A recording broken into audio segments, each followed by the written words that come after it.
Perspective.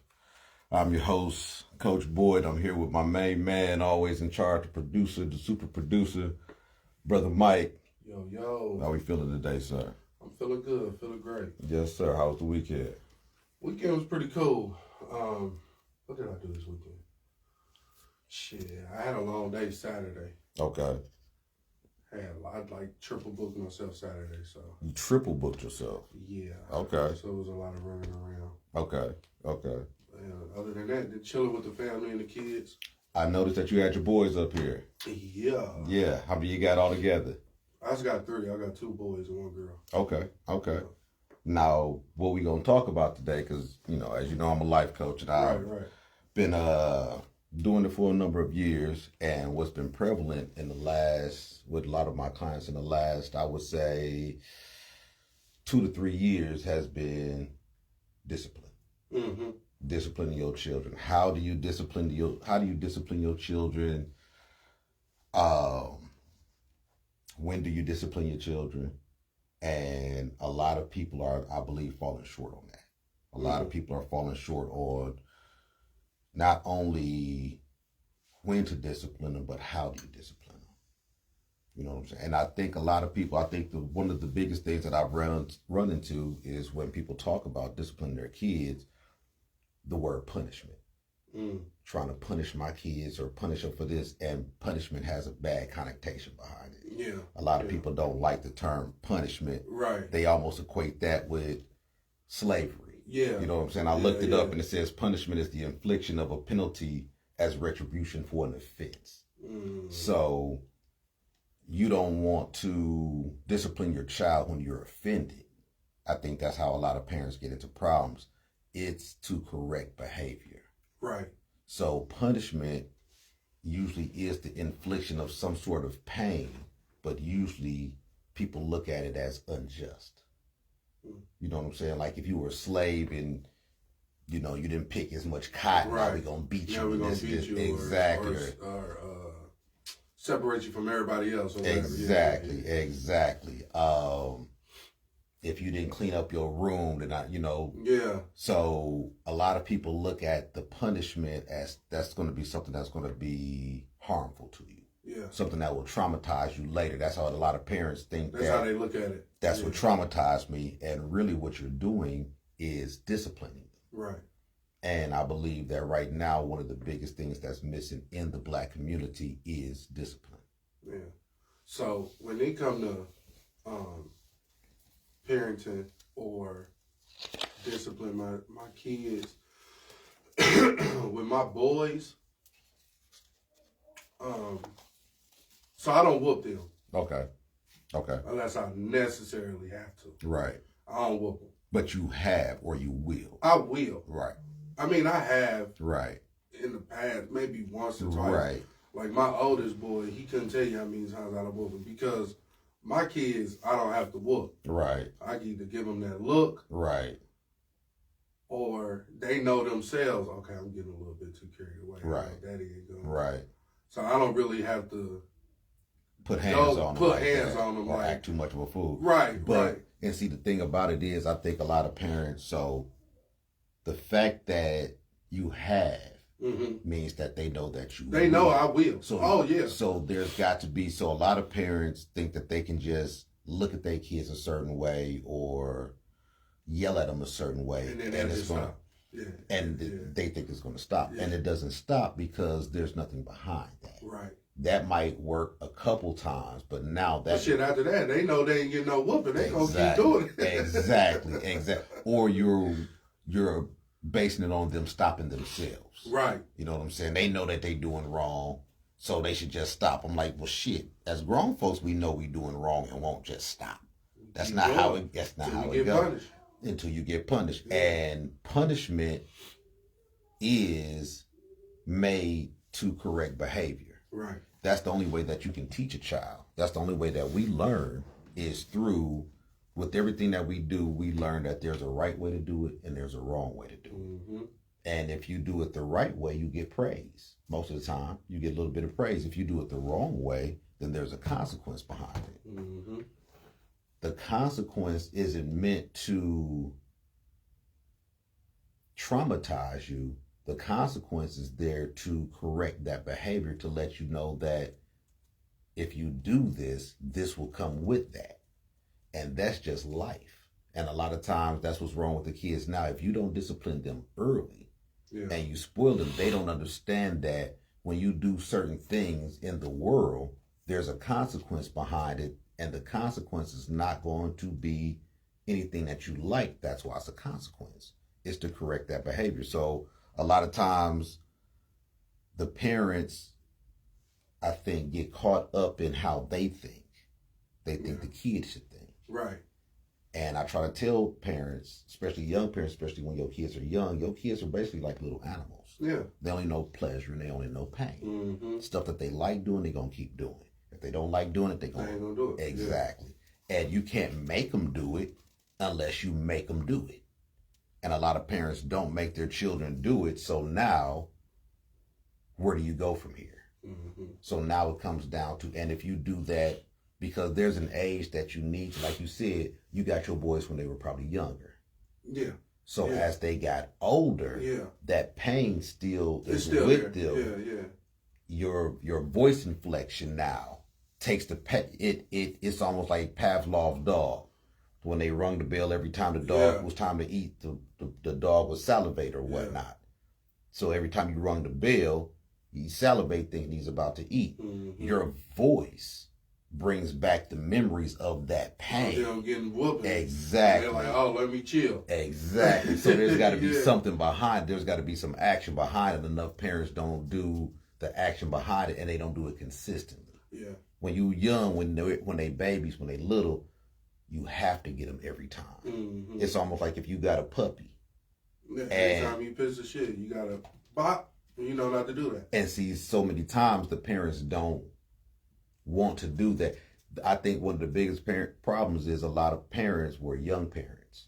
Yeah, that's probably 60-70% of the world right now. At least.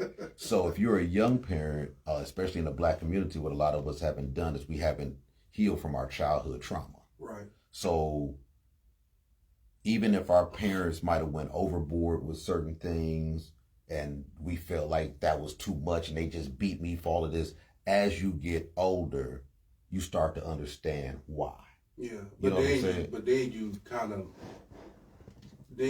of like not do so much with your kids as far as whoopings or punishment, because you feel like what your parents did was, exactly, you know what I mean, was too much. So now it's like, I'm not gonna do my kid like that. And that's still that young trauma, right? Because you still feel it. So I'm not gonna inflict that trauma on somebody else because I still feel it. So you haven't gotten old enough to understand why my parents did it like that, why my mom did it like that. Exactly. And you might not have been that bad, right? But this is because, nigga, I don't want you getting that bad. Right. So I might have went overboard this one time so to scare the hell out of you. Exactly. Yeah. This is not permitted. This is not. You put your hand, if I see you putting a key in the socket, I might turn a whole conniption. About to flip tables over there. Because me not being able to control you, you not being fearful of enough things can kill you. Yeah.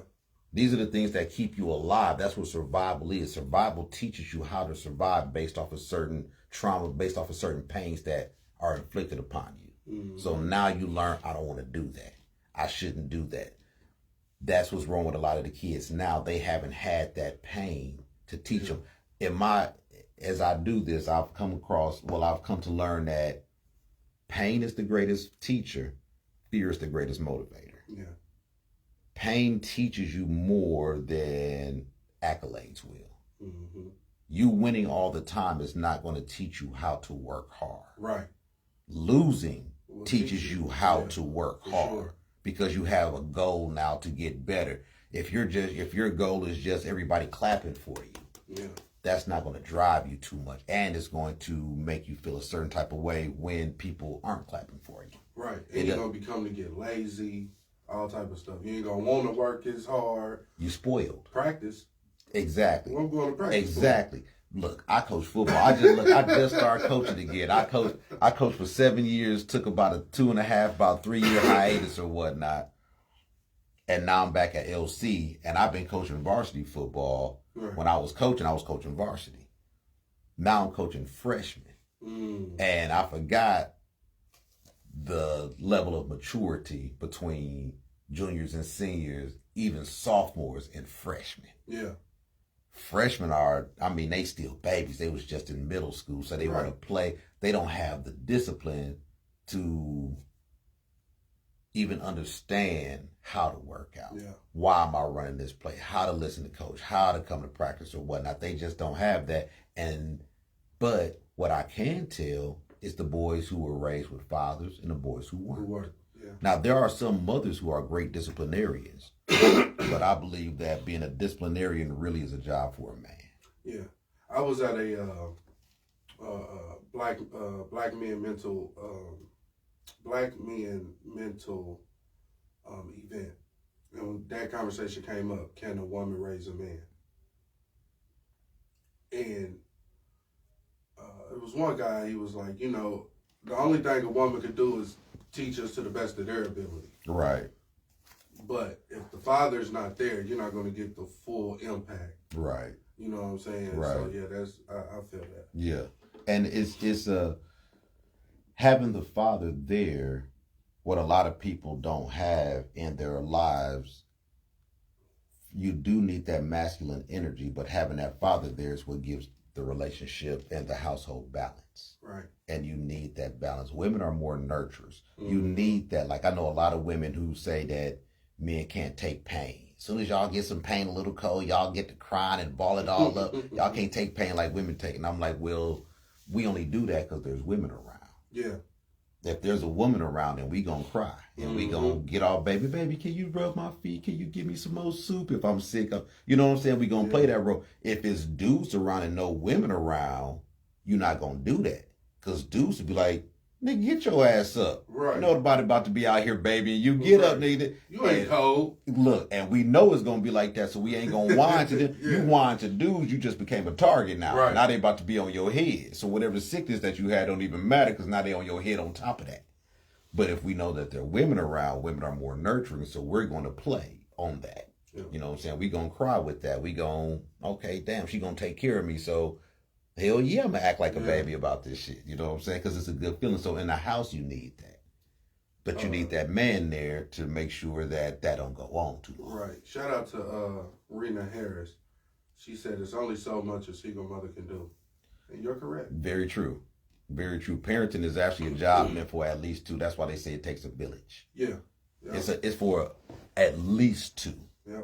And when you're doing it by yourself, now you are running the risk of inadvertently causing certain type of traumas or a lack of understanding on certain things, because especially if you have boys and you're a single mother. Yeah. But that don't mean you still can't discipline. Like I think what a lot of parents don't do nowadays is when they whoop their kids or they yell at them or scream at them, whatever they do, I think they don't tell them why.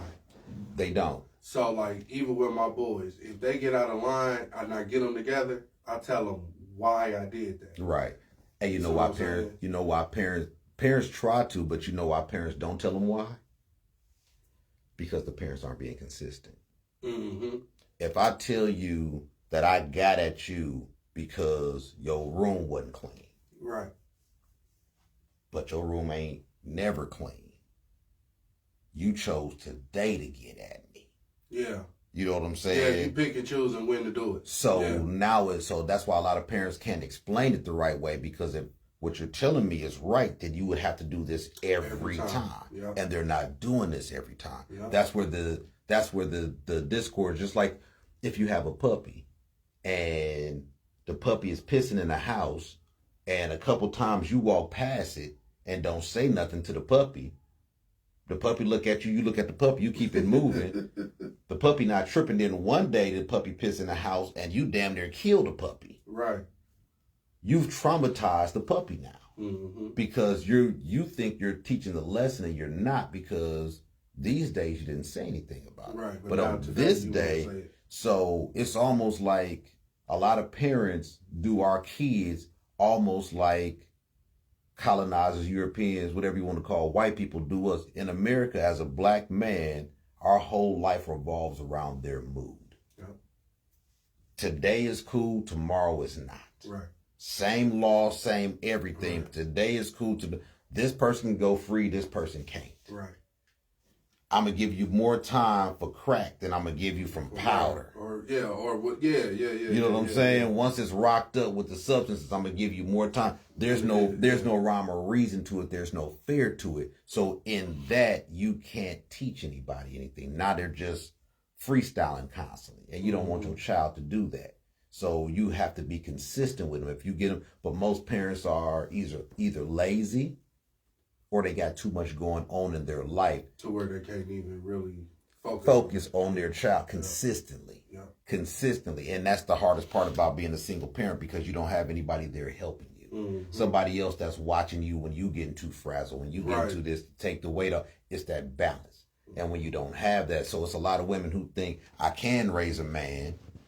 And it's like, you can raise a male. Yeah. Because even to raise a man, you need a man around just so you can learn. Mm-hmm. You can learn more about your son when there's a man around. Yeah. You see, all of us aren't the same, but we do have certain similar characteristics. Right, because even if you're being raised by a woman into a male, like you say, in order for him to become a man, he got to go out in life and experience certain things that mold him into being that. Absolutely. You know what I mean? Absolutely. So and if you're a single parent, the one thing that children need is a strong, consistent foundation. Mm-hmm. So when they go out into the world, I think a lot of parents forget how stressful daycare is. Oh, yeah. They forget how stressful first grade, kindergarten is as a child. So when you go into that chaos, you need to be able to come home and everything is moving a certain way. Everything is running a certain way. There's a schedule in place, and this is how we do certain things and whatnot. But a lot of times you don't get that in single parent households. Mm-hmm. You know what I'm saying? Every day is almost different. So now the child starts to learn to live in chaos. Right, and different things, and they confused. They're confused. They're like, I don't know what to do. Absolutely. Yeah. So now they get to pick and choose what they're going to do and what. So now they're being driven by their feelings. Mm-hmm. So it's not the discipline. If as a parent, your job is to discipline your child. This is what time we eat. Right. This is what time we do homework. This is what time we go to bed. This is what time you wake up. This is how you look. This is how you even develop as a person to keep a good mind state, to keep your weight on task, to keep your energy up, to keep all of these things. You need a schedule. But when you're a single parent, it's hard to stay on schedule. Yeah. And it's crazy because that's what I tell most women. If your youngest child isn't at least in the 7th or 8th grade, you shouldn't even be thinking about dating. Right. Because that child needs the best of you, and they need consistency. And they need just you. They don't need to see you with X, Y, and Z. Exactly. Or other guys coming out. Exactly. You know what I'm saying? Because that's confusing for them. Look, even if the dude... See, a lot of women think they can get away with the dude not coming over. I don't be having nobody around my kids and this, but they don't understand when you have a man in your life, your energy changes. Yeah. Your energy changes, and children will sense that just as much as if this dude was right here. There. Yeah. And it's actually worse because now they have to imagine. So if mama's constantly in a bad mood because she's talking to this nigga on the phone, or she just came from his house and she in a mood, the child is damn near thinking of a devil in their mind. You know what I'm saying? A monster. Yeah. He making my mama feel like this or whatnot. So it's the energy of the dating, and dating is hard right now. So when you come back to your child with that energy, that's hard. Mm-hmm. So all of these things play a factor in how you're going to discipline your child, because a lot of parents don't discipline their children, honestly, because they're guilty. What would you think they'd be guilty of, though? They're not living the life that they're trying to make their children live. Mm. They're trying to make their children live a disciplined life, and they're not living one. Mm. The discipline of cleaning up your room all the time, the discipline of living your life a certain way, of eating a certain way, of going to bed at a certain time, of, you know what I'm saying, waking up happy or doing this and taking care of your chores and doing this. You're not living that life that you're trying to make this child live. So half the time they just let the child get away with shit. With everything, yeah. Because I'm not doing it this time. Come on. Yeah. Come on. Yeah. And that's just because they're too guilty to put the hammer down. They know all of these things are good for the child, but you know they're good for you too. Mm-hmm. So if you can't discipline yourself, if you can't find the energy and the power to discipline yourself, how can you do it for the child? you're a hypocrite. Yeah, I feel that. That guilt will get on you. Mm-hmm. That guilt will get on you. So now you're basically just trying to buy your child. Yeah. You're trying to buy him. Okay, I ain't got time enough to discipline you, so I'm going to buy you. Mm-hmm. So now that becomes the discipline. Well, I ain't about to buy you nothing. Yeah. I ain't about to do this for you and this and this and that. So now you become an older sister. Right. An older brother or whatnot, just talking Instead of shit. a But parent. exactly. Now you just talking shit to them. Yeah. Threatening them. You don't want me to do this, do you? You don't want me to do... Yeah. You almost trying to negotiate with them. They've done something wrong. Right. That needs correction. And you can't correct it properly because you ain't living it. Right. How you gonna correct them if you not living that life? Right. And your child will, if they don't call you on it, they see it. I was just about to say that because look, I got an 11-year-old boy and a 6-year-old boy, and they are very vocal. Nice. Them two little niggas you just seen in there? Yes, sir. Very vocal. Yes, sir. Very vocal. Yes, sir. If Mike don't like nothing, he gonna like, hey, so Dad, listen. But I tell my kids, you do have a voice. You just have to know how to use it. Absolutely. You know what Absolutely. I mean? Because I don't eat red meat or pork. My son is trying to be like that. Okay. So he like, but Dad, when I'm with my mom and my grandma, I don't have a choice. I said, you have a voice. You just have to know how to use it. Hey, if we're having this, can I eat this instead? Because when I was growing up, if I don't want to have to eat, if I didn't want to eat what Mama was cooking, Right. she was like, well, find you something else to eat. Right. Shit, I go in there and make me something else, grilled Right. cheese, something. Right. So I was just telling them, you know, like, you do have a voice. You just got to know how to use it. And it's funny you say that because you do have to know, because my mother, if I didn't eat something, she took it personal. She took it personal. Like, I done sat up here, worked, bought the food, slaved over the stove to prepare it for your ass, and your ass talking about you don't want it. Mm-hmm. So I had to learn how to reason with her. So like you said, that's important for, especially for a boy to do, is to be able to find his voice. A lot of our little dudes don't have a voice because your sons are blessed because they got you. Right. So if nothing else, they got somebody to emulate. Mm-hmm. If I don't exactly know where my voice is, I'm going to act like my daddy. Yeah. You know what I'm saying? Mm-hmm. I don't know how to do this or how to do that, but I've watched my daddy do it, and I think that's how he would approach it. Right. I think right. that's how he would do right. it. And that's what you need as a child. You need a working example Mm-hmm. of what you can become, yeah. what you should become. You know what I'm saying? And then they'll gravitate to certain things, and certain things they may not gravitate, but that's the beauty of having children, is now you get to reinvent yourself.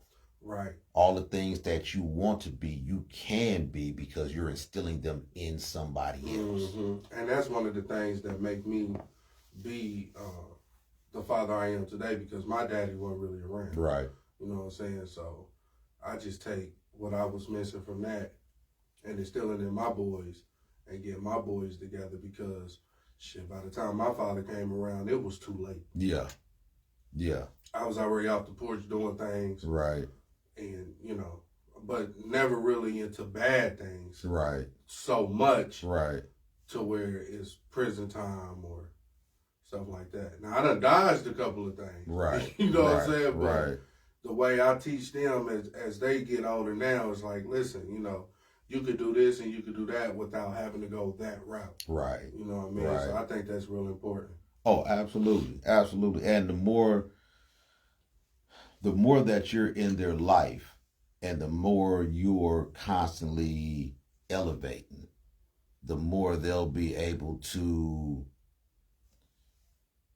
the bigger the picture is of what they can select from, Mm-hmm. as far as what to do and what not to do based off of how you move. Yep. Okay, I like how Dad do this. Well, I don't like how he put them shoes with that. I wouldn't put it together with Right, that. I right. put them shoes with this shirt. You know Yeah, what I'm saying? yeah. But at least they have a foundation to build To off know of. how to do it. You know Yeah, what I'm yeah, saying? yeah. I might not do it exactly like him, but at least I know what I don't want to do. Right, I don't want to wear my shirt like this. I'm going to wear mine, but I like how he wears his shoes. You know what I'm saying? You have something, and a lot of times we don't have that in our community. We don't have any men around. And just like it goes for the boys and the children, the women need it. Because a lot of women don't know what to do with their boys because they haven't been around men. Right. When you haven't been raised with your father, and you don't have brothers and stuff like that, you don't exactly know what to do with boys. That's why you see so many little boys now with earrings, you know what I'm saying, and little cute outfits or whatnot. Girls know how to dress them up, but they don't know about boys. Like I have women who ask, or we talk about boys having long hair, and I don't have any sons, and they be like, "Well, if you had a son, you wouldn't let him have locks." I'm like, absolutely not, absolutely Why not. would you? I'm not saying all boys, but for most little niggas, they barely like to bathe. So getting their hair done is not Hair you right. stank. You right. Hair You right. stank. But little boys play. Right. We always sweating. My mom used to come in my room. We and play Nerf basketball. She opened up the door. Oh my God. Open up a window. Why do y'all smell like that? Y'all smell like grown men. My mama said I came into the world musty. Like, damn it. We boys. We are boys. Yeah, you're right. We are boys. Yeah, so the last thing you need is something else to take care of. Yeah. To primp about your damn hair. Right. Your hair. Yeah. That's what girls do. Yeah. Little dudes just, hey, we rough and rough. We ready. Exactly. Get up and go. Come on. Yeah. Come on. Yeah. So, no, I wouldn't. Until he can take care of it on his own. On his own, yeah. Then you can do that. Then you can do that. Other than that, the one thing that most women don't like about dudes is the ones that try to be too pretty. Now, if he's an attractive man, he's an attractive man. What you don't want men doing is primping. Yeah, you don't want you no pretty. don't want us primping. I'm about to go get my tips dyed. And yeah, you don't really pretty. don't. That you Don't don't. get my eyebrows arched and shit. You really don't. You really don't. Look, I got women. You should at least get your nails done and stuff like that. I'm like, honestly, that's one of the perks of being in a relationship. You know what? Because your girl will do your nails. That's a perk for being in a relationship. I know men that get their nails done, but me personally, you're not touching my nails. I might get my feet done, but you ain't touching my nails. And you ain't polishing them. I don't care if it's clear coat. Come on. I don't care.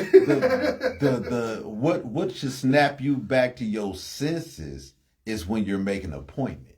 Right. When you're sitting around making an appointment for your nails, like, oh damn, who gonna do? When you have to call them, like, yeah, then you got it 2 o'clock and I'm trying. That should snap you. Be like, what the hell am I doing?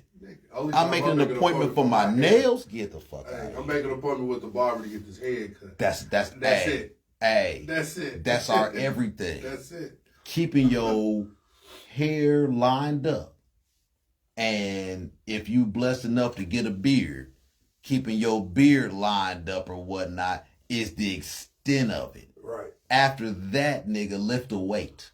If you want to look better, get your body together. Yeah. You know what I'm saying? Yeah. If you work out, it's a whole different feel that you have about yourself. It's a whole different look that you have about yourself. Your clothes fit better.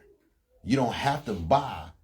I was never into expensive clothes. That was never me. I make the clothes. The clothes don't make me. Exactly. So if you look a certain way in your clothes, ain't nobody about to sit up there and be like, oh, that ain't Gucci or that ain't this and this. They not. They'll be like, damn, you look nice in that. That shirt fit him. You put that together good. They not checking tags. Right. That's not how it is for dudes. Right. Women can get away with just having a big butt, and ain't worked out a day in their life. Right.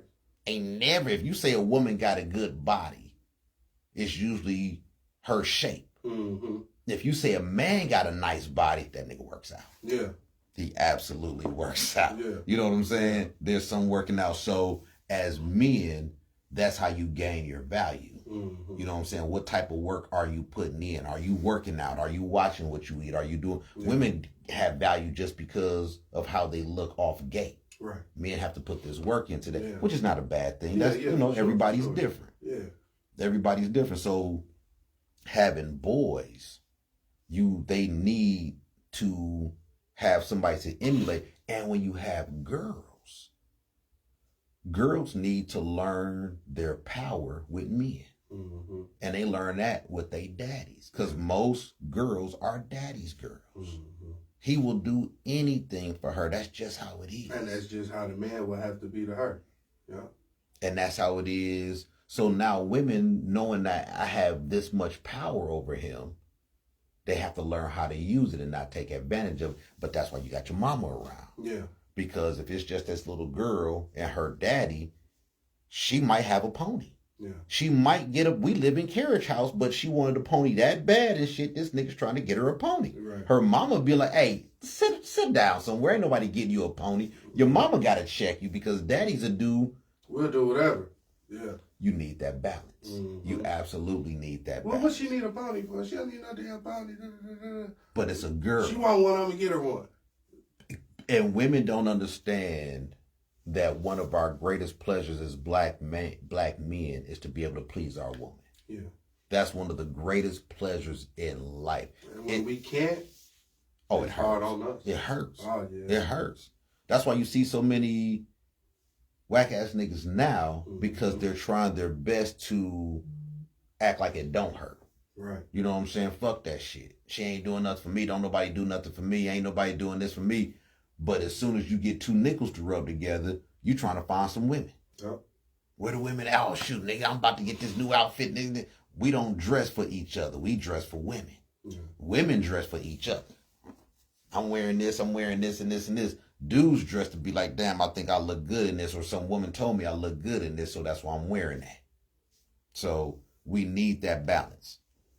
But yeah, so back to the discipline, and what I think a lot of people who are disciplining their children don't really understand, you're not trying to punish them per se.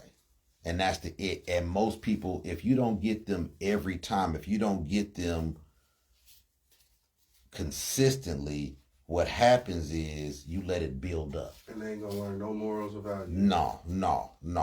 And they're not gonna learn any morals or values. And when you let it build up, it's easy for you to take it personal. Mm-hmm. I told you to stop doing that. I told you to stop doing that. I told you to stop doing that. Then at some time and point, you just explode. Snap. Yeah. It's personal now. Mm-hmm. And now when they explode on their child, they feel bad later. Yeah. I did too much. I should have did. Then they but come if back. If you do it consistently, you won't have to worry about you would. Like and see, and when you feel like that, what happens? You come and apologize. Yeah. Mama's sorry. She did. Daddy's sorry. I shouldn't have did this and this and that. So now, what lesson are you learning? What message are you sending? Because you're coming back apologizing for some shit that they did. Right. They still deserved it, but you went overboard about it. So now you have to apologize about it. So now, was I really wrong? Was I wrong, or were you in your feelings? Mm-hmm. So now they get to pick and choose when they gonna listen to you, the lesson that's learned, because it's not consistent. Right. It's based off of your mood. So how are they gonna learn? Exactly. Yeah. So what you're doing is you discipline your children by correcting their behavior and giving them consistent consequences. Mm-hmm. That's the it. But most people don't want to do that, or can't do that, or whatever it is. So now you don't understand what you're doing, and you need to discipline is the foundation of a successful life. Mm-hmm. That's how you got this. That's how you got the studio. Mm-hmm. That's how you have everything. It's a certain amount of discipline that you had to do. You could have smoked all of this. Mm-hmm. You could have drunk all of this. You could have tricked it off on this and this and this and that. But it's like, no, I'm gonna forego that because I want this. Right. Yeah. At some point, you do have to be disciplined. But if you're not taught discipline, now you've got to wait, and the world's got to wait for it just to click in your mind at some time and point. And for a lot of people, it don't. Yeah. That's why you got so many unstable people now in the world. That's why we got so many folks killing each other. Yeah. I mean, over nothing. Over stupid stuff. You bumped into me. Come on, bro. Come on. We got motherfuckers that I ain't never met beefing online. Right. Over words and ready to do something to each other. So there's no discipline of how to do this. The same way with just learning. Mm-hmm. Just learning new skills or learning new people or whatnot. You have to have a certain amount of discipline. That's why we got so many big people. Mm-hmm. It takes discipline. Okay, I'm getting too big for this. I'm pulling my shirt down now like, damn, this shirt didn't used to feel like this. I got to start working out a little bit. I'm starting to feel this, you know what I'm saying? I haven't disciplined myself. I've been eating too many pies and cakes or whatnot, but now I feel it. So it's like, okay, I got to stop doing that. Mm-hmm. But that takes a certain amount of discipline. Yeah. And I think one of the hardest parts of the discipline part is the reward. Mm. And that's why it's so important for parents to discipline their children. So as you grow up, you can learn to discipline yourself. Yeah. Holding yourself accountable. That's what all discipline is. Yeah. That's all. And most people, that's why you got so many fathers that's not in their children's lives. Mm-hmm. That's why you got so many mamas just out here acting trash and acting like hoes or what. No discipline. Mm-hmm. No discipline. Not holding themselves accountable. They hold everybody else accountable. But what about the women that do or did grow up in 2-parent households and still chose to be what they are? Well, it's always a choice, but just because you grew up with 2 people in the household don't mean that the relationship was good. Don't mean it was a home. Right. A lot of people just stay just to stay. It's cheaper to be here. You know what I'm saying? And they fighting all the time.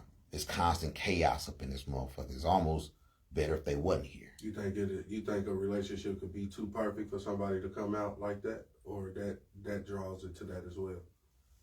Too perfect, so like you got like if you got a pastor and his wife. Uh-huh.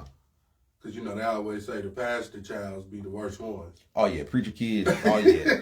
But now, what I always tell people is if you study the fruit, if you want to know about the fruit, study the tree. If you study the tree for real, like most pastors' kids, if you look at the relationship he has, mm-hmm. you can tell why they came out like that. It's not hard to see. Okay. It ain't hard to tell. There's no across the board, if you got this type of job or make this a type of money, then the kid should be straight. Right, it depends on the people. Okay. It depends on the person. Because I know a lot of sinning pastors. Mm. I know a lot of men of God who are out here heathen as hell. You know what I'm saying? Just because you have this title, just because you have this moniker, doesn't mean your actions are going to represent that. You know what I'm saying? A lot of people don't take that serious enough. Yeah. So they just out here doing kind whatever. Use it as a shield. That's all it is. Yeah. Those be some of the biggest devils in the world is the motherfuckers you think is holy. Yeah. You know what I'm saying? Because religion right now is just a hustle. Mm-hmm. You know what I'm saying? It's just a way. And it's a lot of dudes who, it's like doctors right now. Back in the day, doctors were doctors because they had a calling to heal people. They had a calling to help people. They understood how certain herbs work with this, and this gives you this result or whatnot. Now people want to be doctors because it's money. Mm-hmm. I get paid to do this. So that's why the passion is gone. It's more about the money now. Same thing with religion. Same thing with religion. Yeah. Before you had to have a calling for this. Yeah. Now you can go to theology school. Yeah. And they give you a degree in this. You can just call yourself this, then you can get you a church, and then you can come on. Yeah. You ain't got the morals to do this. You know what I'm saying? You don't have the wherewithal, you don't have the inner calling for this, you don't have that type of faith, but you got your degree in it. Mm-hmm. You know what I'm saying? So it's like that right now. So more people are more caught up in the title than the actual substance of what they're doing. Right. Rena Harris said, as they get older, they will go their own way, no matter how much discipline they had as a child. That's very true. And when they do that, as a parent, you can feel good that, hey, I did my best. I did the best I could do. Yeah. But how you know parents haven't done their best? Right. is when they child and graduated from high school, start having kids and stuff like that, and they still at home. Right. That's parents' guilt. The parent know I ain't did my best with this child, so you let them.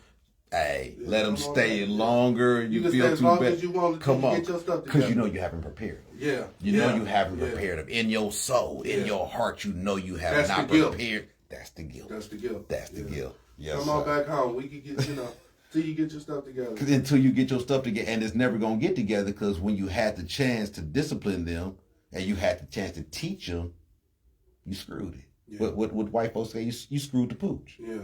You screwed that all the way up because they were so cute, or you felt bad because they daddy wasn't there, so you ain't want to over discipline them, and you know what I'm saying, stuff like that. That's a lot of things for my women. My women don't want to do it because they feel bad because the daddy ain't there. I just feel like women nowadays that sing, and just because you're a single mother, doesn't mean the father is not around. I hear a lot of women be like, well, I'm a single mother. You're just single. The father could be around. Some of them may not be around. Right. You know what I mean? But I think that term is used too loosely. I'm a single mother. Well, I think that's because we've got it as backwards, and now most of the time when there's a breakup or the parents aren't together, the child is mainly with the mama. Right. That's why they can say that. You know what I'm saying? If the child is spending 70, 80, 90% of the time with me, then that's what you are. Yeah. You know what I'm saying? But if it's like they live here, it's two households for real, then yeah. But most of the time it's not like that. Yeah. Most single fathers I know don't have their own place. Mm. You know what I'm saying? They end up moving back with their mama, or they live with somebody, so now the child can't come over there and be like that. They actually go to their baby mama house to watch the kids. Mm. Like, that's crazy. I couldn't live like that. But you know a lot of cats who are. Yeah, I know a lot of cats who are. Yeah. So that's why the women are allowed to use that term, because a lot of dudes ain't stepping up to the plate like they need to. Mm-hmm. And it's hard to parent from across the city, across the state, across the country. It's hard to do that stuff. Yeah. But if you get ghost on your child, then you know what I'm saying? Right. And as a man, one of your biggest jobs, once again, is the discipline. Yeah. That's part of what you spoke, but you can't, it's hard to do that when you don't live in the house with them. Man, I can't picture having kids and not be there and take care of them. That's crazy to me. That is so crazy to me. My grandma always told me, if you have kids, you better take care of them. You supposed and my to. boys with me every step of the way. Because, one of the reasons that it's not is because you have a self-love. You love yourself enough that you don't want to feel the guilt and the hurt of not being in a life. Right. You can't even really enjoy your life. Right. I'm going on trips, buying this and this, and you got two little dudes that look like you, sound like you, walk like you, act like you, and you ain't doing for them for real. Yeah. That guilt would but that's why you see so many cats out here smoked up. Yeah, on drugs. That's why everybody's on something, popping pills, on lean. We'll find anything that we can do to get away. Get that, But after that high come down, it's still there. But that's how you become an addict. Yeah. That's how you become a fiend, because it is still there when you come down. So what's the best thing to do? Stay high. Yeah. I'm going to stay high. That's why niggas constantly got lean, constantly got this, constantly got to smoke, constantly got to do this. I'm trying to escape this shit. Yeah. Now, some might use it as almost a medication tool. You know what I'm saying? Like, if you go to the doctor, they'll put you on certain medications to balance you out or whatnot or what. So a lot of times we self-medicate, you know what I'm saying? But it depends on what you're self-medicating with. Or for. Yeah, and for. Absolutely. Yeah. Absolutely. Why are you self-medicating? Why are you doing it? Yeah. Most are trying to get away. For some people, it actually enhances you a little bit. Rena said, and wonder why when the kids get older, the dad will get cussed out for not being there for them. Hey, he don't wonder why. Yeah, he don't. He just feels some type of way that you're doing it, but he absolutely knows why you're cussing. But then he tried to be the father. Then wait a minute, I'm your father. Exactly. Well, where were you? Your presence is everything. Right. Your presence. I had to learn all this everything. shit on my own. You was not there to teach me. You weren't there. You weren't there, and you could have been there. You just chose not to be. And that's what I said about my situation with my father, is I felt like when I was born, he was still trying to get his life together, so he didn't know how to be a father. Absolutely. You see what I'm how saying? How old was he? How was he? Probably about 24, 25. But see, he grew up in South Central LA. Right.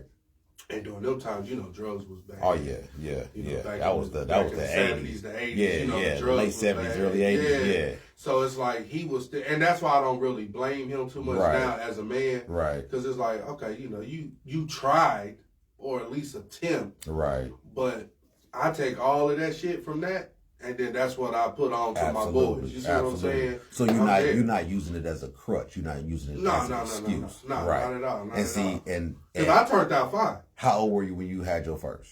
I was 21. You was 21? I was 21. Okay. I had just turned 21. Okay. And see, and so you are one of the stronger ones. Yeah. One of the more blessed ones to use what you went through not as an excuse, but as a reason of why to be better. Yeah, because I could have been that 21-year-old like, oh, my daddy ain't there. Easily. You know, easily. Be all into all type of shit. Absolutely. Yeah. And I've met a lot of men in my life. I've lived in a lot of different places, from Alabama to here, Wisconsin, Arkansas, Texas. But I've lived a lot of Tennessee, a lot of different places. I've met a lot of men, at least a couple thousand. Mm-hmm. I have maybe met 5 men out of all of those men who are ready to be married and fathers in their 20s. Mm. Now, by the time we hit about 29, 30, stuff like that, we start on, how old are you right now? I'm 34. Hey, you're so old. I'm at that point. That's why you can speak. That's why you can speak intelligently about your father. Like, okay, I see what he was trying to do. He might not have went about it the right way, but damn, I did the research on his life. He was doing his best. Right. You know what I'm saying? When you 21, you ain't thinking about that. Like, this whole ass nigga ain't never been there. Right. You know what I'm saying? Shit, nigga, I need a car. I need this. Let me call this. I call this nigga. This nigga ain't got nothing for me. Yeah.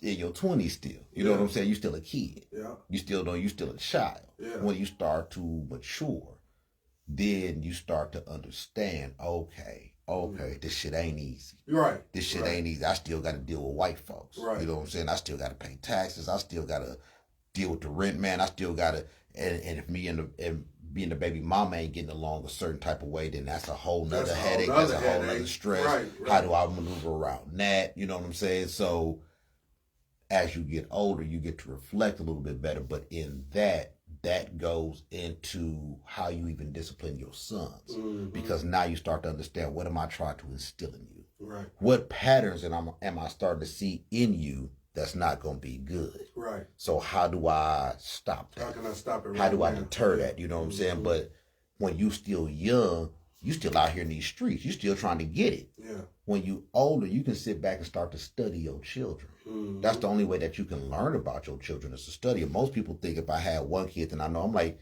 you can have 2 kids and they are completely different. Yeah. Completely opposite. One of them you can look at a certain way and they'll break down. Mm-hmm. And the other one you damn near got to shoot.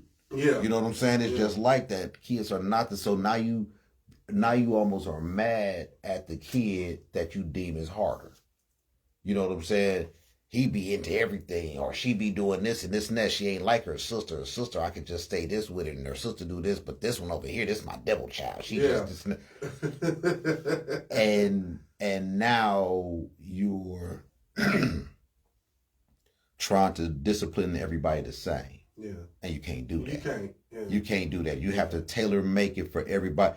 God doesn't give us our discipline the same. Yeah. I just had this conversation with my mother yesterday.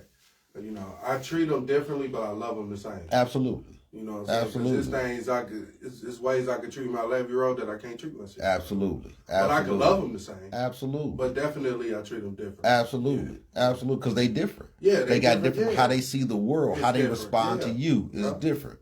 Yep. And and I think too many parents try to think one is better than the other one. And it's not. Mm-hmm. You know what I'm saying? It's not. The one that you think is fire and brimstone, honestly, that one is helping you develop as a person. Because now you got to be even more on your shit, because this little motherfucker's crazy. Mm-hmm. Like, oh, damn, okay, I got to really watch you now. I got to really do this and this and this. But that's helping you hone your skills a little bit better. So I think a lot of parents don't really have the patience for the discipline. Yeah.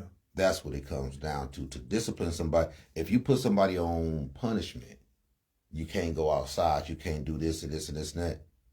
You're on punishment too. Yeah. You can't say you can't go outside and then leave. Right, because now they outside with you. Or they gonna go outside because you ain't there. Yeah. You tempting them. You tempting them now. You playing with fire. You the ward. You can't be the ward and leave the jail unattended and think that everything is going to be cool because they know they in jail. It's not how it goes. You on punishment. You can't go nowhere, but I'll be right back. But I'll be right back. Shit. Dressing all up. You tell them they on punishment while you putting shit on. You know you can't go nowhere. Listen, and as a kid, she going to be gone for a while. So I could go outside for about 30 minutes to an hour and come back in like I ain't even been outside. Come on. So now you're teaching them how to be deceitful. Right. You damn near teaching them how. You damn near forcing them to be deceitful because you're not willing to be here to hand out and make sure the punishment goes a certain way. That's your job. Mm-hmm. That's your job. That's part of it. But the parents don't want to do that part. Yeah. Why I got to be on punishment? Because you're teaching a lesson. Yeah, you're teaching them something. You're giving them part of their characteristics that are going to be with them for the rest of their lives. How can you? And you want to put that on hold or throw caution to the wind so you can go kick it? Right. So you go to Tremors? The fuck out of here. That's not. No, absolutely not. Absolutely not. Because they're only a child for that long. That shit goes fast. Goes super quick. That shit goes fast. And you never know which lessons are going to stick. Mm-hmm. So your job gotta make is sure to, you get everything all out. Thank you. Yeah. You constantly. They only have it for so long. Yeah. So you're constantly giving them. But you got to watch them. Yeah. You have to be observant. You have to be in the moment to even understand how they're seeing it. Yeah. You have to know your child well enough to see how they're seeing it so you can speak to them in their language. Yeah. All of them have different languages. Yeah. All of them do. And that even with me, that's why I don't hide anything from my boys. You know what I'm saying? Some stuff you gotta hide. I don't hide. Some stuff you gotta hide. Depending on what it is. Some stuff you gotta hide. I don't hide, man. I give it to them raw. Because the only reason I say that, because I remember I was talking with one of my partners. And when his baby girl was little. Mm-hmm. And we was talking about smoking weed. And he was like, oh, yeah, I'm going to tell her that I smoke and this and this and this and this. And, it's up to her and this and this. Yeah. And I'm like, no, I'm lying to mine. No, I don't smoke. You know what I'm saying? Now the only thing they see me smoke is this vape. Okay? They know daddy do that. Right. But my oldest is well aware enough to know there's certain people on my side of the family that do smoke. Right. Right? Right. But he know that's something he don't want to do. Right. And that's why I mean by not really hiding anything. Because I could be like, yeah, I smoke this, and that. But, and again, it's your choice when you get older to want to go down that path or not. And see, and I guess for me, I don't want to sway you into going that route. Yeah. So I'm going to, so if that means that I've got to curb mine a little bit more, where the only time I smoke is when they gone for the weekend or whatever the case is, or you're not going to smell it on me. You're not going to see me like that. You know what I'm saying? But too many parents think that, no, I'm keeping it real with them. I'm like, yeah, but now they gravitate to it too early. But see, they see it anyway in the society that we live in. But you're the most, it's like sex. I'm not going to let y'all see me tearing your mama up. Right. You know what I'm saying? I ain't going to let y'all hear her. We ain't going to be in here loud, even though y'all see it all the time. And this and that. I'm the biggest influence on your life. Right. So you're not going to, I'm not going to, y'all ain't going to come home and I got your mama on the couch doing I hide that part.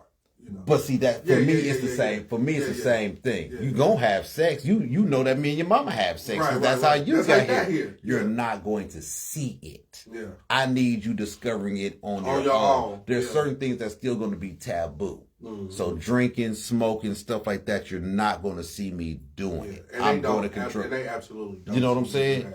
Because you almost already have too much information. Being thrown at you. Yeah. So somebody's got to be the constant. Mm-hmm. Somebody's got to be the foundation. That's got to be me. Mm-hmm. You know what I'm saying? And if I'm sacrificing that, it's not like sacrificing food. It ain't like sacrificing water. You know what I'm saying? It's a vice that I probably need to curb anyway. Right. You know what I'm saying? So that's part of the sacrifice. That's one of the biggest thing about discipline is the sacrifice. Yeah. That's what makes discipline is you're going to have to sacrifice something. Yeah, for sure. Parents don't want to they don't want to sacrifice having to get up and go over here and beat your ass. Yeah. So I'm gonna just yell at you from across the room, yell some nasty threats and cuss you out. No, because you don't feel like sacrificing your peace, your comfort. I'm over here chilling. I had a long day. I don't feel like having to go over here and mess with. It's about sacrifice. What are you going to sacrifice? You know what I'm saying? So if I don't want you drinking, if I don't want you smoking, if I don't want you just out here doing you're not gonna see me doing it. You're not gonna see me doing it, and that's just my judgment call. But I've watched kids gravitate to things that aren't necessarily what you would want them to gravitate to, but at the same time, you showed it to them. Yeah, you showed it to them. Yeah. You showed it to them. Let them be kids. I think for me, and again, it is certain things I might hide from them. But again, for me is, I'd rather give you some information about certain things. That way, when you're out in the world, you will kind of already know it when you see it. For example, you know, the LGBTQ community. You know what I'm saying? Like, I expressed to my boys, like, hey, you know, you see this type of person, don't treat them no different. You know what I'm saying? That way, it prevents from a kid that don't know nothing about it out in the world, like, what is that? Or you see what I'm saying?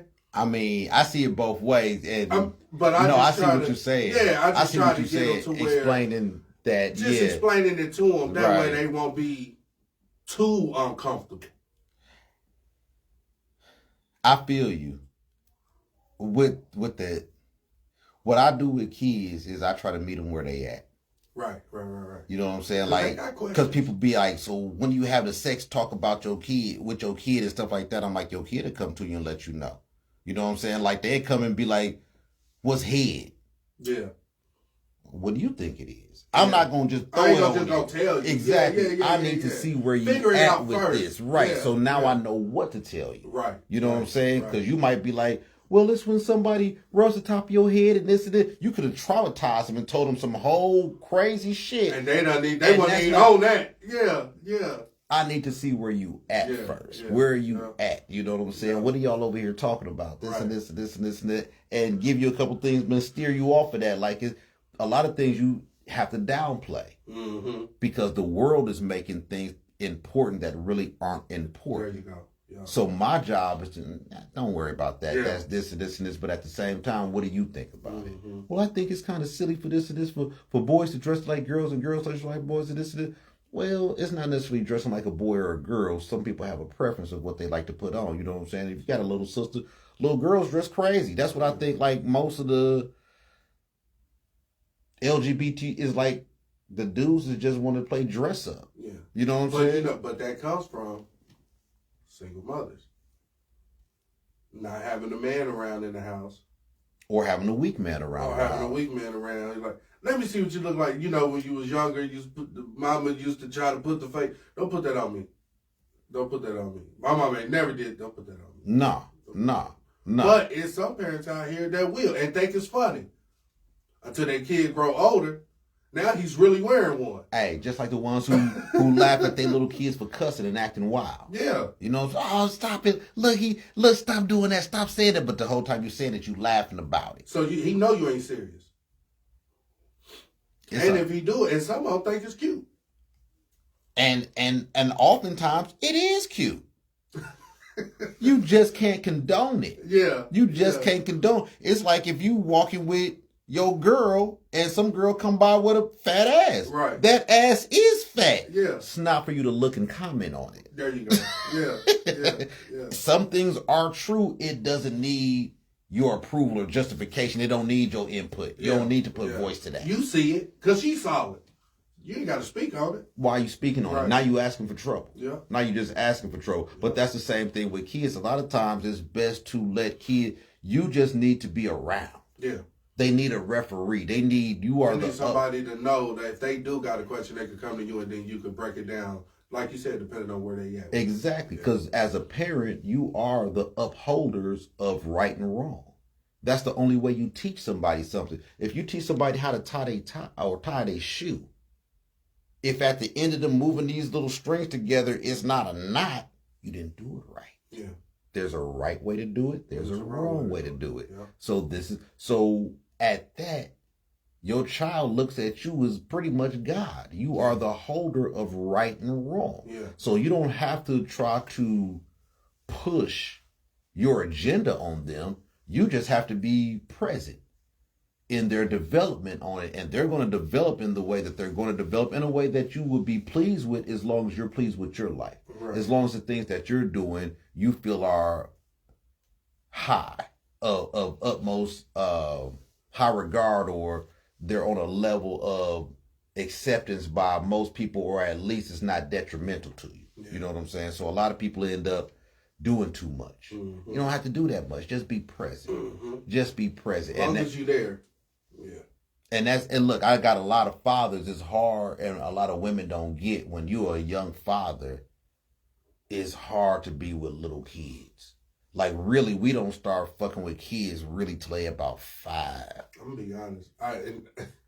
For me, it's probably about 3 or 4. When I don't necessarily need a diaper bag. Yeah, you know yeah. When you can walk and, come on. You know what I'm saying? Yeah, come on. Other than that, it's like my oldest boy, my 11-year-old, he been riding with me since he was about 3.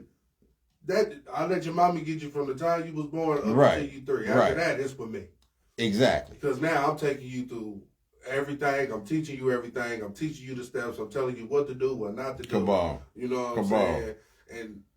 And it makes you a better man. Yeah. Because you know somebody is watching everything you say and do. Facts. And you know that they are, because if you watch them, you watching a little version of you. Yeah. They emulate you in some sort of way. Mirrors. Everything you do, they're going to do. So that makes you have to become more accountable, which is why there's so many men out here who are not functioning well, because they're missing out on the part in their life that's supposed to help get them to the next level, which is being a father. Yep. That's it. They're literally shunning that. They're running from the part. It's like running from a lottery ticket, a winning lottery ticket. You know what I'm saying? It's like running from salvation. How are you? This is the thing that's going to solidify you as a man. You don't even know anything until you're able to teach it to somebody else. Mm-hmm. That's how you know if you know it. A man is judged off of what did he teach, how he taught, and who he taught. Mm-hmm.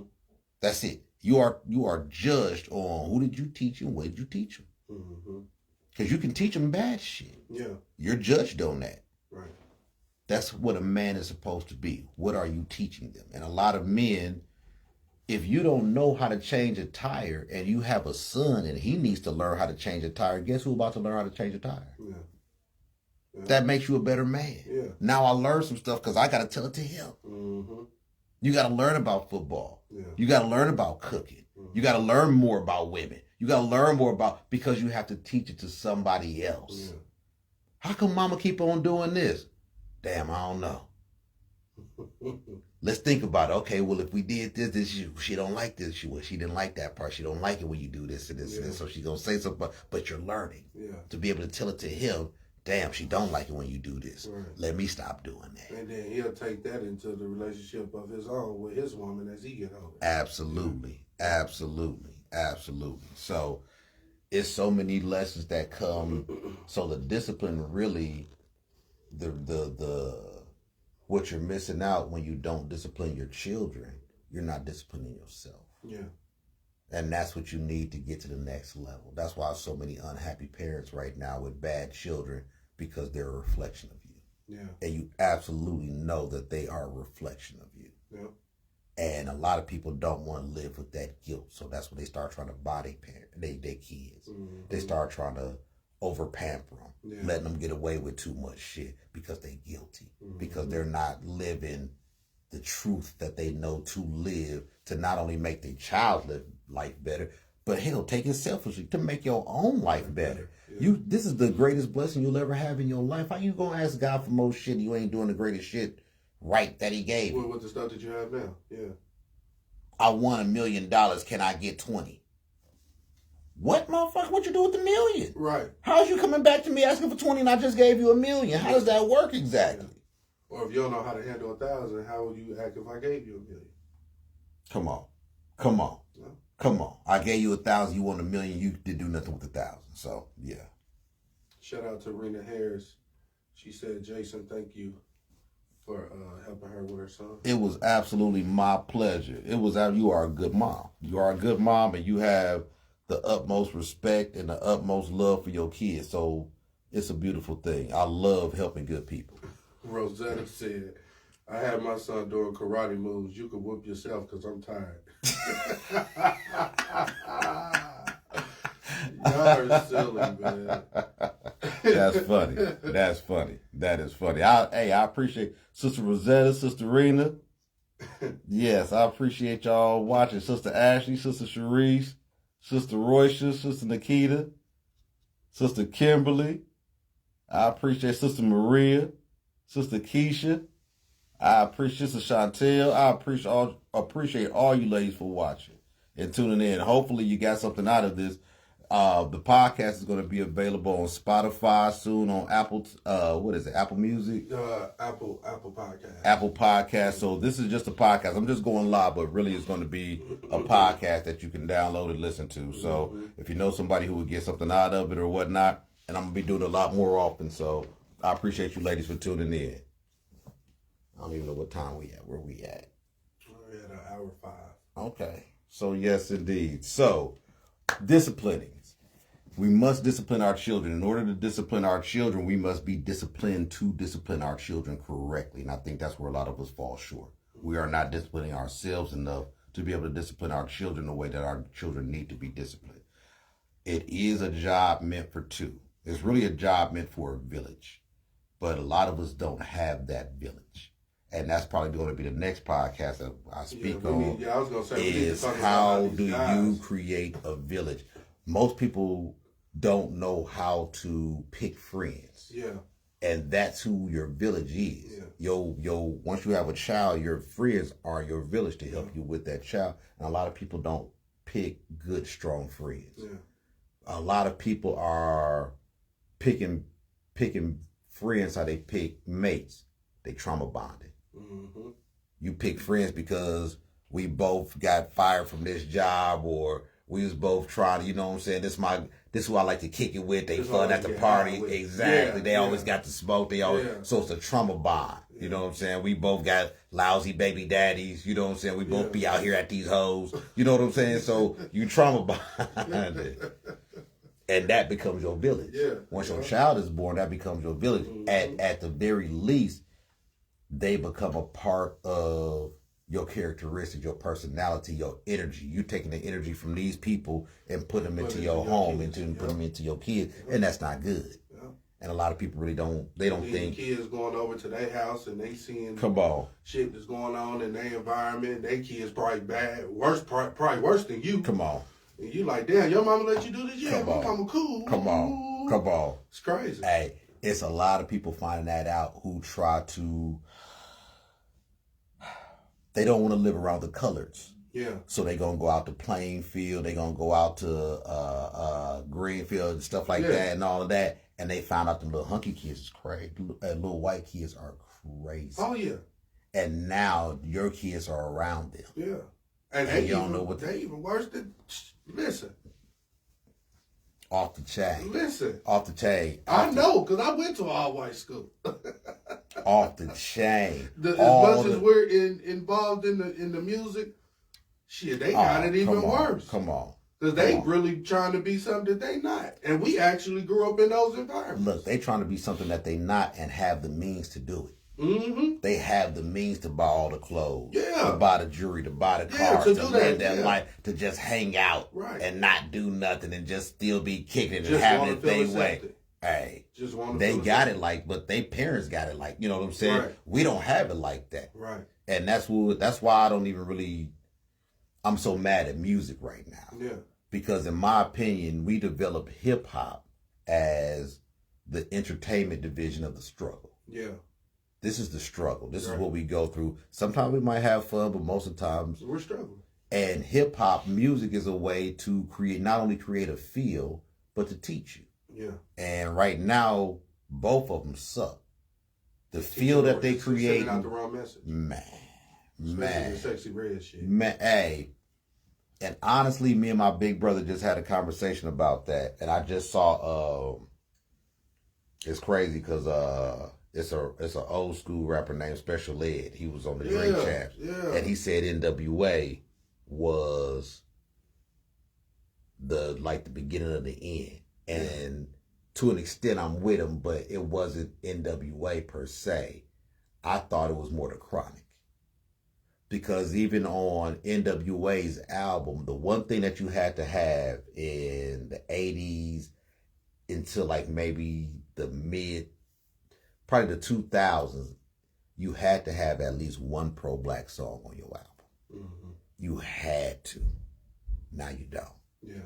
Now you don't. Now you can just talk shit. Yeah. All you want to. No consciousness whatsoever. Nothing referring back to our community, nothing like that. There's no consciousness to our... And the people that got their hands most involved in it are the ones that's reaping the benefits from all of it. And that's how it's always been. Yeah. That's why hip-hop was different. Yeah. When they took jazz from us, when they took rock and roll from us, when they took it, that was because you had white folks at the record labels who owned everything. Yeah. And we didn't know anything about masters, and we didn't know anything about airplay and stuff like that. So when hip hop started, we was cool just being known as the niggas in the hood doing it. That's it. Yeah. We making songs for people in the hood or whatnot. Yeah. And everybody had if you look at like the late 80s, everybody had their own record label. Yeah. EPMD had their own record label. Salt and Pepper and them had their own record label. So they weren't trying to be rich off of this. This was just one of my gifts. And this is how I express myself. Mm-hmm. So y'all listen to it. Now the kids think they doing something because they rich off of it. Right. So they think that we salty, that they have more money than we got off of it. It's like, that's not really it. Who giving you your money? Right. And you don't even know. Anything. You don't own nothing, but you don't even know who's paying you. Yeah. We knew who was paying us. If I pressed up a CD, if I pressed up a cassette or whatnot, it went, and I give you this for this. I'm giving you this cassette tape, you giving me $10. Mm-hmm. That's an even exchange. I know who gave me this money. Now you're getting paid for views. Yeah. And you don't even know. You're getting paid for streams, and you don't know how. You don't even know how it works. Right. You have no idea. You just get the check, and you're like, oh, shit, I got a check. So what that means is they can cut you off when anytime they feel like it. Yeah, anytime they feel like it. And you don't have a following like that. You don't know how to go get it out the mud. Yeah. Y'all talk about getting it out the mud. It's like, no, you didn't get it out the mud. Mm-hmm. You bought some equipment and put some shit out. Yeah. Getting out the mud is you was rapping at school. You was beating on the tables. Then you was in a talent show. And then you was on the corner battling niggas and this and this and going to all the little hip hop poetry sets and battling dudes, and then you that's getting it out the mud. Yeah. Just screaming, I can rap, and my mama think I can rap, and she bought me some equipment, and now I'm just putting it out, and now it's just out there. That's not getting it out the mud. Yeah. That's not getting it out the mud. You have learned nothing, and your music is going to reflect that. Yeah. It's a little bit different when you have to grind for it. Yeah. Just like Cats hustling. When you have to grind for it, it's different. It's a different feeling. When you have to grind for it, you ain't out there showboating. Right. It's a difference when you got to grind for it. When you work a 9 to 5 as opposed to just getting money or whatnot, you're not about to trick it off. That's me. Come on. That's me. Come on. That's why I pride myself on doing what I'm doing, because it's like, listen, I'd rather depend on myself than depend on the job giving me a check. Absolutely. Because I ain't going to let myself off. Absolutely. And you might still have a job. You know what I'm saying? You might still work, but too many people think being an entrepreneur is less work. I'm like, it's more work. More. Oh, man. It's more work. It's hard work. It's harder because it's not laid out for you.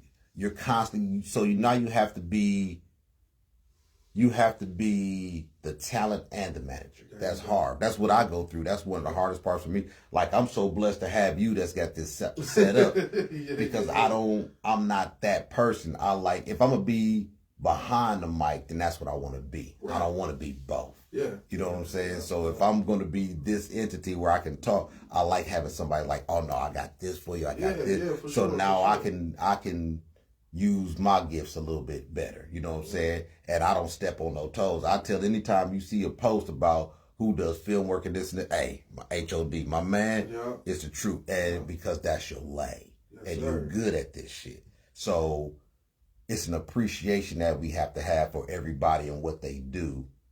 And a lot of times we don't. And that's where music is going to, because you don't have to put in that type of work. Like very few MCs can play the guitar or try to play keys or, you know what I'm saying, fuck with other music. Back in the day, cats used to, you fuck with music. You know what I'm saying? You actually learned about music. You know other genres of music. You know, you've actually studied this. A lot of cats don't study this, because I've watched you take it from this to this because you study it. You know what I'm saying? This is the natural next progression. Once you do film work, okay, now it's for me to have my own studio. Now it's for me to have that. But when you don't study it and you just think I can just do this because I got some money or somebody gave you some stuff to do some shit, you may be able to do it, but you don't have an appreciation for it, which means that you won't grow consciously in it. And you ain't putting in no work behind it. You're not putting in no work behind it. You just say you are. Yeah. You just say you are. Everybody I know talking about the grind that they put in, I'm like, you're not grinding like that. You ain't grinding like that. I know little niggas who stayed in band. Yeah. You know what I'm saying? They thought process is different. Right. You know what I'm saying? And you can tell by how they move. They're a lot more appreciative. Yeah. Of a lot of things. Even your I know OG hustlers. They're probably still in the game. Absolutely. Never would have thought they was in the game. You're not supposed to. Yeah. You're not supposed. That's part of the game. Yeah. You're not supposed to put yourself out there to the point that it's even right now we're in a generation, we're in an era of there's no such thing as bad attention. Right. Anything that you do to get attention, people think is good. I can show whatever and it should be cool. I'm like, no, as soon as you show something, you're asking to be judged. Yeah. You're asking to be judged. I don't give a damn what it is or how you feel about it. As soon as you let other people know about what you're doing or you show other people what you're doing, you're asking to be judged. And people don't like being judged. I'm like, don't put it out there. You can't have it both ways. Right. But once again, it comes back to the discipline. When you discipline yourself or have been disciplined, you know that if I do it a certain way, there's consequences to it. For sure. If I run out the house butt-ass naked, somebody's going to trip. Yeah. Somebody going to be talking slick. Somebody going to be saying this, damn, you look crazy. You can't, but that's almost what the LGBTQ thing is. They want to do whatever they want to do and don't want nobody to say nothing about it. I'm like, that's not how life works. Yeah. If you got to be able to operate and move how everybody else moves. We know you're different, but just move different. I should know what type of sex you like based off of how you dress. Right. I shouldn't. And if you want me to, then you're asking me to judge you. Yeah. That's how you form an opinion. Yeah. I'm going to judge you about something. You make a judgment call. Should I let my baby stay over here at this house? Nah, they be smoking crack over there. Right. Yeah, I'm judging. I'm formulating an opinion if I'm going to let my baby stay over there because I know y'all be doing this. Yeah. Don't get mad. Yeah. That's life. Yeah. If I'm going to turn left or right, you have to make a judgment call. You have to make a judgment call if I'm going to turn this way, if I'm going to turn this way, if I'm going to put this outfit on. If you don't judge the weather right, you can go out there in some summer shit and it's cold as hell. Yeah. You have to make a judgment call based off the information that you have. Yeah. So if you don't want me judging you, why you got that on? Yeah. Why do you have that on? Well, it shouldn't matter and this and that. To you, it don't matter. Yeah. To everybody else, it matters. Well, it ain't your business. Well, you just made it mine. What I'm saying ain't your business.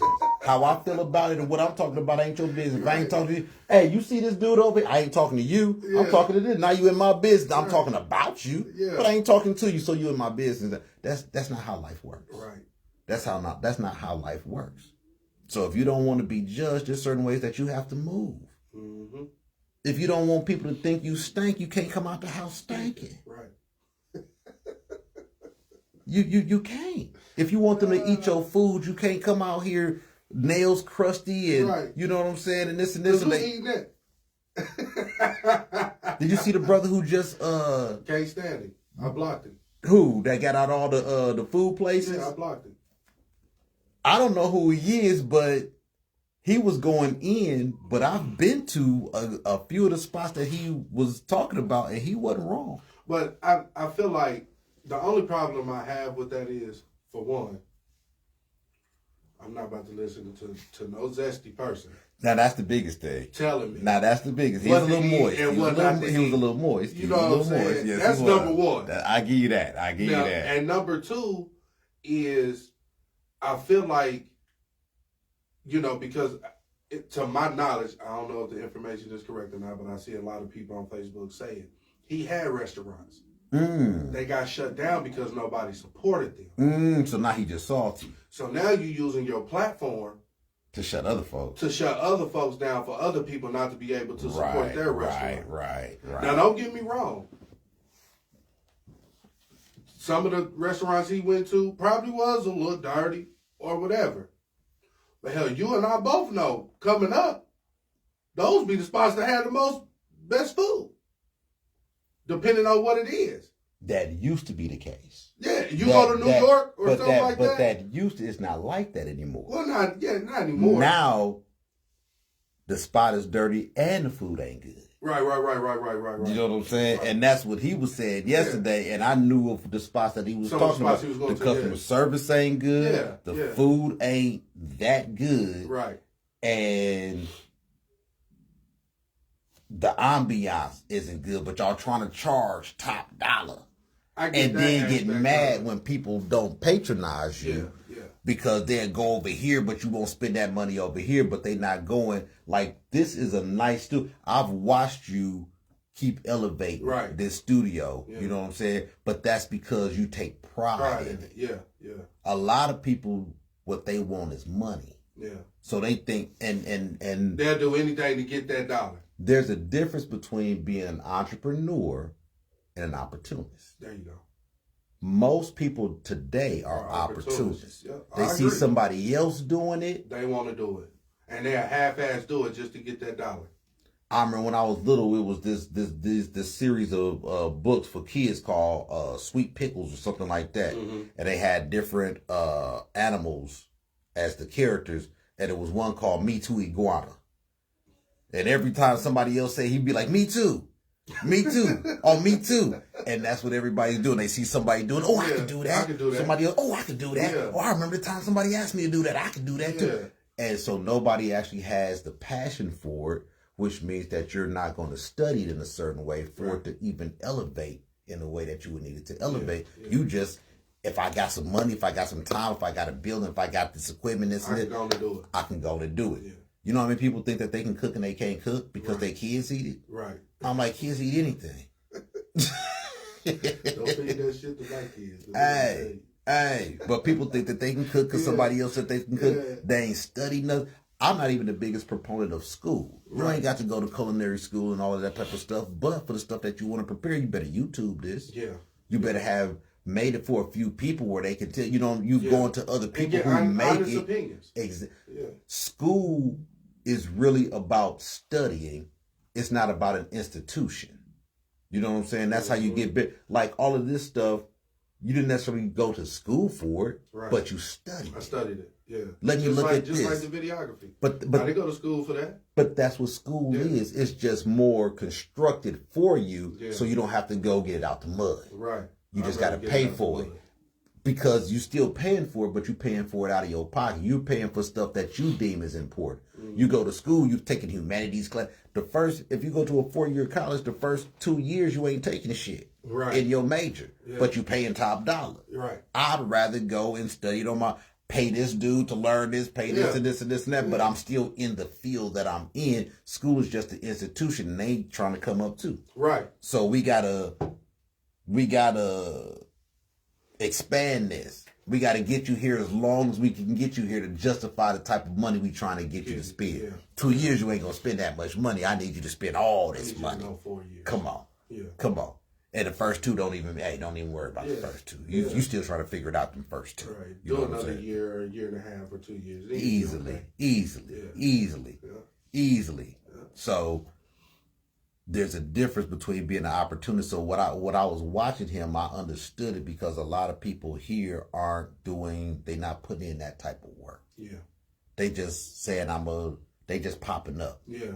And then and the menu ain't that vast. The menu's the same stuff that everybody else got. Mm-hmm. So now it just becomes a popularity contest. Yeah. It's not because the food is so good. the field is so good, the customer service is so good. None of that. It's just a popularity contest. Now, there was some places he went to here. He said it was good. You know what I mean? But the biggest one of all was the little moist. He was a little moist. He was a little moist. How you gonna tell me about some taste buds and you know? Hey, positive masculine energy right now is such a war on us. Yeah. It's such a war on us. They want all of us to be more agreeable. Yeah. You know what I'm saying? Somebody that you could. Women love gay dudes. Love gay dudes. They feel like I guess they feel like they're not in jeopardy of him trying to whoop her or trying to hit on her or nothing like. I can just be comfortable around him and he's still a man. Right. And the one thing that but then when gay dudes get in their feelings, the dude comes out. Yeah. You know what I'm saying? Then it's just real weird. Yeah. At that point, it's just super weird. Like, okay, so what's this dude gonna do? Right. You know what I'm saying? You don't know if he's gonna throw a hissy fit or kill everybody. Yeah. You don't know. Because he hit his feelings. Yeah. And as a man, the one thing you have to learn, and that's what your boys is probably learning from you, how to control your emotions. Yeah. Yeah.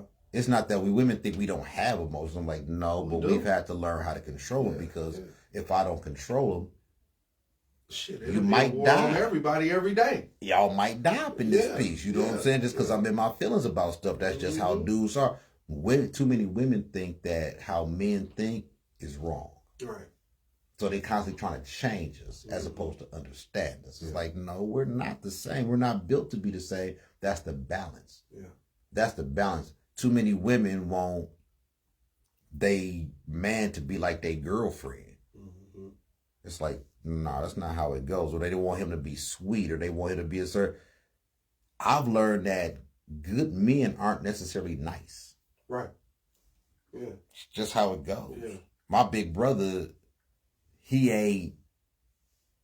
my big brother don't take no, people think I'm mean. My big brother, Gat, good day in the morning. Right. No filter. Right. At all. And he administered the nation of Islam and will cuss you smooth the fuck out at the drop of a hat and will fight you. Yeah. Like, I'll beat your ass up in this moment. That's just who he is. But he's a good dude. Yeah. Yeah. Does 20 hoods in 20 weeks every summer or whatnot, where they go around like our version of Post Road, 42nd and Post. You know what I'm saying? And he'll take the Fruit of Islam out there. They go out there, they do some cleanup, they go door to door and do conflict resolution, you know what I'm saying, in case it's a neighbor or something that you ain't getting along with or you want to talk to or whatnot, we gonna help squash it. Yeah. That's what he does. Yeah. He's a good man. Yeah. He just ain't always nice. Right. And that's just, I mean, but shit, he got 9 kids. You know what I'm saying? Just not always nice. Right. Just not all, but he's a good, one of the best men I've ever known. Yeah. You know I mean, it's not in our nature to be so sweet. You don't want your pit bull being that sweet. Yeah. You want him to be cool, calm, collected, but snap if he has to. But snap if, other than that, he's not going to be a good protector. He's not going to be a good provider. Be all up in his feelings. And he ain't no Barker. Come on. Yeah. Come on. Most dudes so in their feelings that they won't take a job to support their family because they don't like it. Yeah. In your feelings. Yeah. Can't be in your feelings when it's time to be a man. Yeah. When it's time to do man shit, you can't be in your feelings. Yeah. You got to be able to put them to the side for the betterment of the village, for the betterment of the family, for the betterment of the household. You got to be able to put your feelings aside. But once again, that comes down to discipline. And how have you been disciplined by your parents? So. Let's do this one comment. Yes, sir. Says Nina, she says, they don't want their man to be a tyrant. You can't be a good person and traumatizing your wife. I thought you say, in all that you do, be kind. What the fuck? Well, you can be...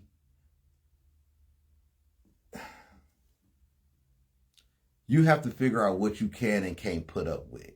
Yeah. Because in some... To be a tyrant usually is somebody that's not... The reason why I use my brother as an example, because he's in a nation. So if nothing else, he's controlled, or he's able to control himself based off of God. if I'm not doing this in a godly fashion, and you can call him on it, like, no, okay, that's not, you know. He'd be like, okay, yeah, I did get a little carried away or whatnot. That's the one thing about him is if you can show him why it's not good, he's reasonable. Yeah. If nothing else. But all men are. If you say it too hard or you done listen, you go to him and be like, exactly. And women don't know how to call men on it. Yeah. They usually try to go head up with him. Right. Which is the wrong thing to do. Understand why I went off like that. And talk to me. That way you'll know. Oh, okay. So. And you have to pick a time to be able to talk to me. Right. Because if I'm on one and you trying to tell me in the middle of me being on one, and you can't stop me. Right. And what women think, I was talking to a sister not that long ago, they were talking about how the matriarch, it was like if there's a matriarch, the societies worked out better as opposed to when the women ran it, as opposed to men running it. Mm-hmm. When women ran it, it was just, I'm like, okay, so when somebody steps out of line, who's going to discipline them? Right. The women can't run it without the men. Yeah. If it ain't no men, it's all women. Men are going to come and take over. That's just how we go. We are physically stronger than you. Yeah. And our life comes down to who I can and can't whoop. Yeah. So if I'm on one right now, you try to buck up against me, you might get your ass kicked. Mm-hmm. You might get stolen. You know what I'm saying? Because you can't whoop me, but you acting like you can. Right. There's a time and a place too, but you got to know the man that you got. You got to know the man that you're dealing with. You can't deal with somebody that's just always out of pocket and then think one day you should be able to talk to him or whatnot. That's not how it go. Right. You got to know who you dealing with. That's the balance. Yeah. If I'm out of pocket and doing too much, my girl know how to pull my coattails. Like, okay, well, you might be saying it like this, or you might did like this and this and that. But she knows me well enough to know when and how to do that. Yeah. A lot of women don't study their man. There you go. They just think he should listen to her because she's right. There you go. That's not how it goes. You've got to know. A lot of people don't have what's known as the art of communication down. You've got to know how to communicate, especially with somebody that's in your life. I'm a coach. I can't coach all my kids the same.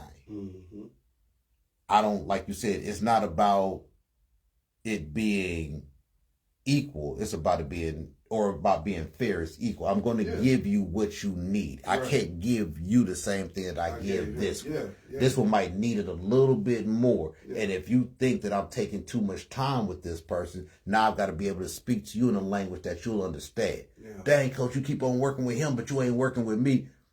I'm working with him a little bit more because the part that I'm working with, you already got. Right. You good at that point already. He needs to get to that point. But you got to know how to speak that. If I'm like, well, dang, what you mean? I mean, shit, I'm working with everybody. I ain't, you know what I'm saying? Now I'm not using my art of communication to even let you know what I'm doing over here. You've got, as a coach, you got to be a good communicator. Okay, I'm coaching this one on this one right now. I need you doing this. As a matter of fact, help me coach him up because you do it so well. Watch how you. Yeah. So I've got to know how to build you up so you don't feel like I'm taking too much time with this person. You don't feel like I'm showing favoritism or whatnot. You know what I'm saying? Yeah. So as the coach, as the adult, as the person, you got to know. So if you're a woman and your man is a tyrant and he's talking too much shit, you've got to know how to calm his ass down. Yeah. This is what I'm about to say to you. This is, but you've got to know this in your mind. That means you got to know when to approach it.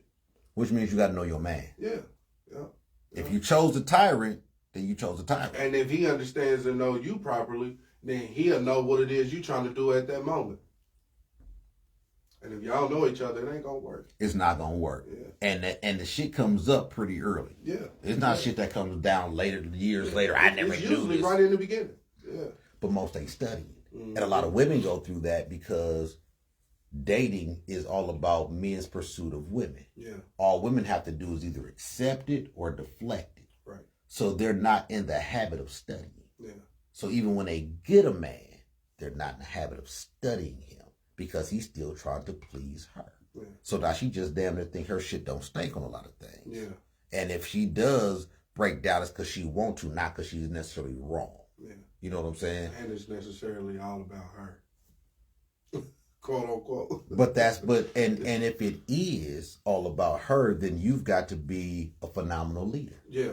If everything is about you, then your job is to make everybody else feel like it's about them. Yeah. If you know it's about you, your job is to make everybody else feel like it's about them. I think that's what's missing.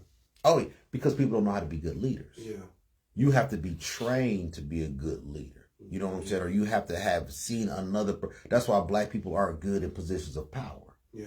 We've not seen any black people in positions of power. We've seen white people in positions of power. And they do it a certain way.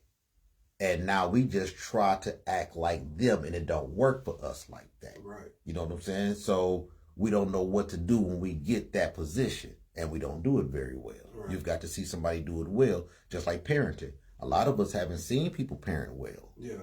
We don't even know what that looked like besides white people. Some of us don't even have good examples. Yeah. TV. Yeah. TV is about the closest that you get. Yeah. You know what I'm saying? Yeah. So now people trying to act like people on TV. It's like, and that shit's made up and scripted and wrote it. Right. Even the black shows is written by white people. Right. And we try to go good times. Come on. That's Norman Lear. You know what I'm saying? The Jeffersons. That's all. Yeah. So you need to have that working model, but that's why I'm so proud of you with your boys. Yeah. You giving them a working model. Mm-hmm. If nothing else, just you giving of your time and them just being able to be around you and soak that up. Because I know they feel comfortable. Yeah, they feel safe. They gonna talk about this. They gonna take this for the rest of their lives. Talk to each other. Remember, we used to go to Dad's studio and do this. You know and what? This. And I create those memories because I don't have those. Hey, you see what I'm saying? That's a beautiful thing. I can't even count on my hand how many times I actually went and just kicked it with my father. Come on. You see what I'm saying? Come on. But by me being an entrepreneur and doing what I'm doing, they able to ride along. Absolutely. And be like, oh, well, we going with Dad. You Absolutely. know what I mean? Absolutely. So that gives them that bragging right. Hell, even when they go to school. Hey, Mike, what your dad do for a living? My dad's a videographer. He work for himself. Come on. Even the teachers. What your dad do? Oh, he work for himself. Come on. And see, and the funny part is for them, it's normal. Yeah.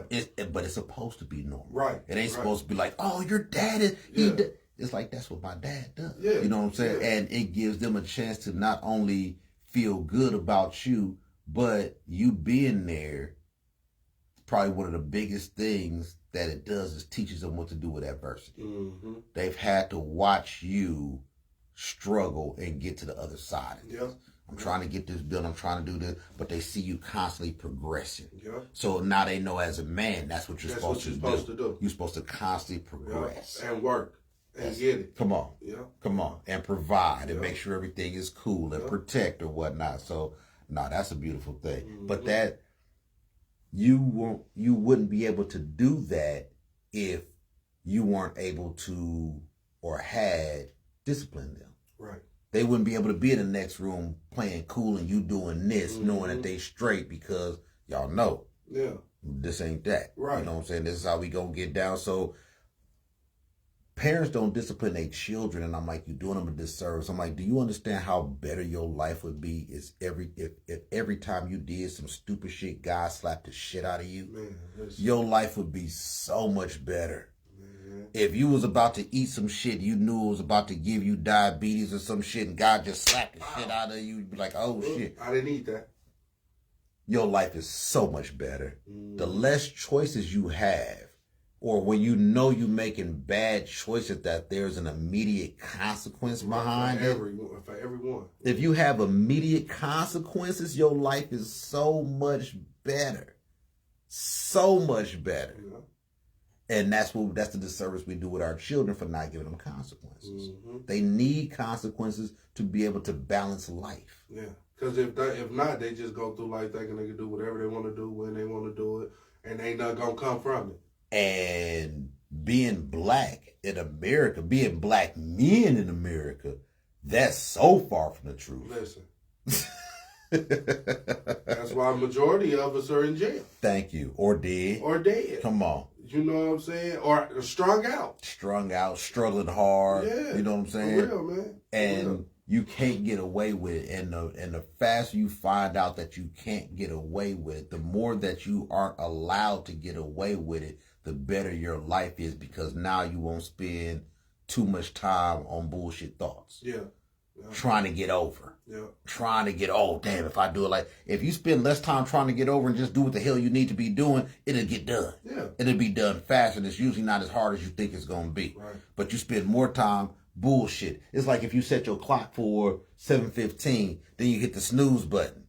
And now you're sitting up there worried that, damn, I don't want to oversleep. Then you fuck around and oversleep.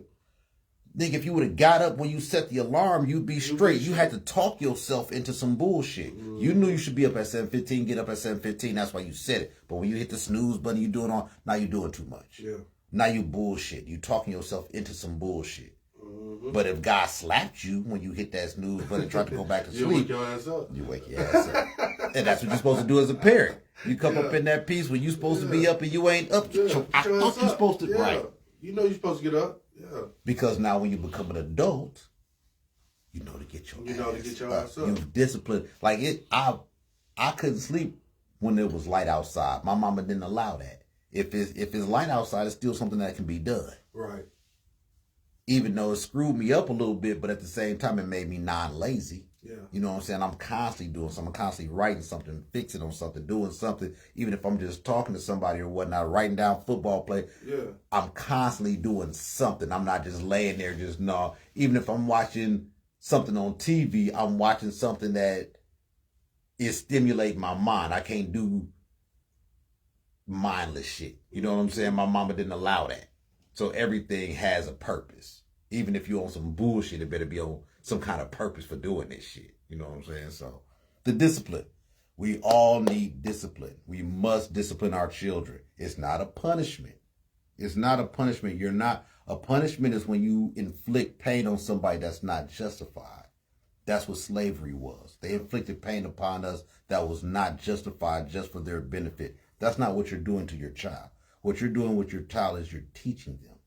And you teach them by teaching them how to be disciplined. That's the only way that you get good at anything. That's the only way that you're able to accomplish anything is to be disciplined in it, whether it's a job, whether it's a relationship, whether it's, hell, walking to the store, working out, whatever it is, you need to be disciplined in it. And you're their first teacher. So you need to teach them what discipline does. And the only way that you can teach them about discipline is when they have consequences for when they don't do it, because life gives you consequences.